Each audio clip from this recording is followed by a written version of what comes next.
Let's be honest, the words quantum mechanics can sound a little scary, right?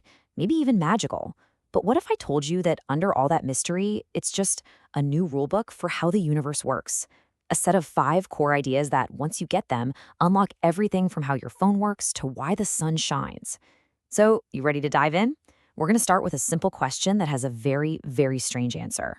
Okay, so let me ask you something. Think about the absolute smallest thing you can imagine, like a single electron, just a tiny little dot. Now picture something huge, something spread out, like a wave stretching across the entire ocean. What in the world could those two things possibly have in common? The answer to that question completely shattered our understanding of reality. Okay, so the answer? It's absolutely bizarre. So back in 1927, scientists did this experiment.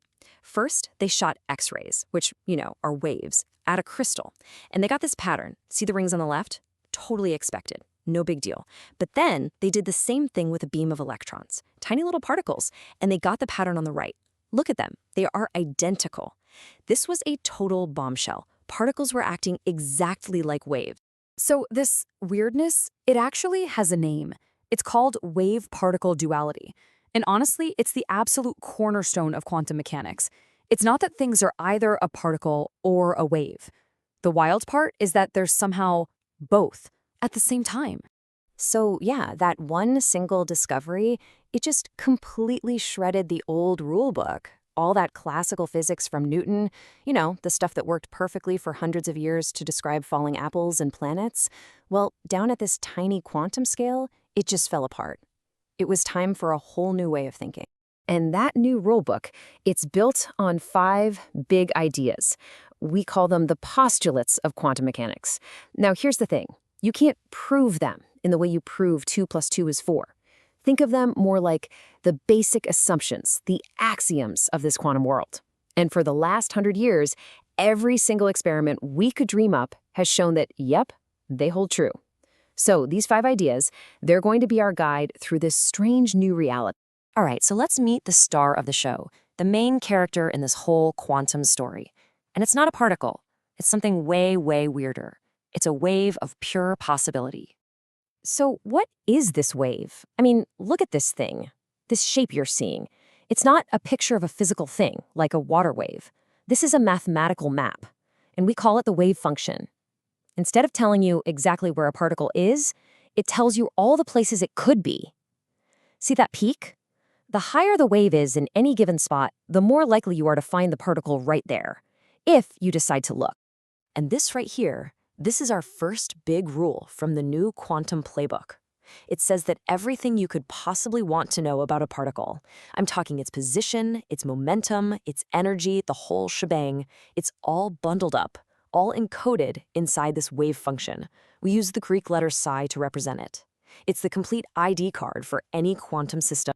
And our second rule really drives this home. Think about it. In the world we see every day, the classical world, a baseball has one single exact position. We can point and say, it's right there. Simple. But in the quantum world, nope. A particle is more like a smear of possibilities, right? It's this wave of probability.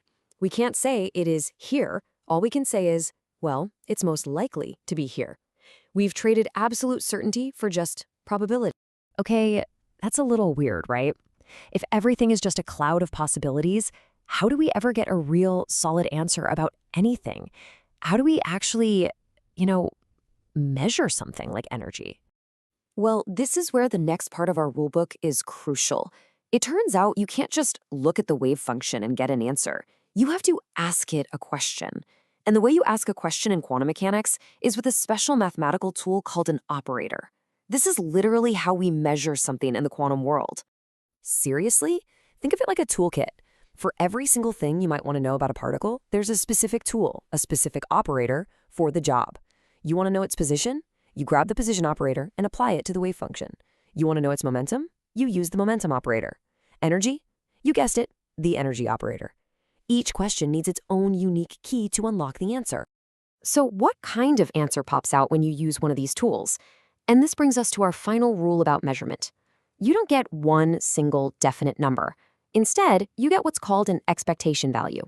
Now, that's just a fancy way of saying the average answer you'd get if you did the exact same measurement a million times. It's the most probable outcome, not a guaranteed one. Okay, deep breath. We've got our new rules, right? Particles are waves of probability, and we ask them questions with operators to get average answers. So, what's the point? Well, let's put these rules to work and solve a massive mystery that the old physics just could not explain. So here's the problem, and it's a big one. Old school physics said that an electron orbiting a nucleus is basically a moving charge, so it should be giving off energy, like light. And if it's losing energy, its orbit should get smaller and smaller until, bam, it spirals into the nucleus in like less than a nanosecond. If that were true, every single atom in the universe should have collapsed ages ago. So why are we here? Why is anything solid?